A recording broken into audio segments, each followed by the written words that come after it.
भालू और दो मित्र की कहानी। दो दोस्त एक घने जंगल से होकर कहीं जा रहे थे। दोनों काफी गहरे दोस्त थे और अपनी दोस्ती को लेकर दोनों ही बातें करते हुए जा रहे थे। जंगल बहुत ही घना था तो उनमें से एक दोस्त डर रहा था, लेकिन उसके साथी मित्र ने कहा कि मेरे होते हुए तुम्हें डरने की कोई जरूरत नहीं, मैं तुम्हारा सच्चा और अच्छा मित्र हूँ। इतने में ही सामने से ही बहुत ही बड़ा भालू उन्हें नजर आया। जो दोस्त कह रहा था कि मैं अच्छा मित्र हूँ, वो भालू को देखते ही भाग खड़ा हुआ। दूसरा मित्र कहता रहा कि मुझे छोड़कर मत भागो, लेकिन वो भागते हुए एक पेड़ पर चढ़ गया। ये देख उसका मित्र और भी डर गया, क्योंकि वो पेड़ पर चढ़ना नहीं जानता था। इतने में वो भालू और भी नजदीक आ गया था।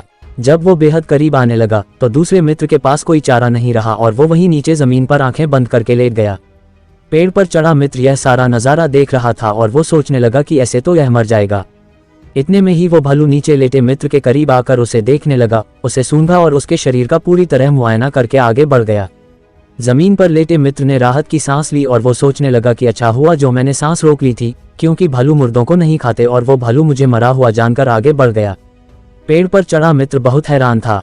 भालू के जाने के बाद वो नीचे उतरा और उसने अपने मित्र से पूछा कि आखिर उसने क्या किया था और वो भालू उसके कान में क्या कह रहा था।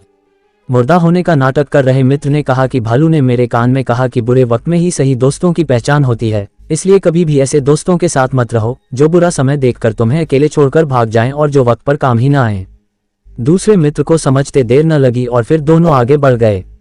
सीख: सच्चा दोस्त वही होता है जो बुरे से बुरे वक्त में भी अपने मित्र का साथ नहीं छोड़ता और मुसीबत के समय अपने मित्र की मदद करता है।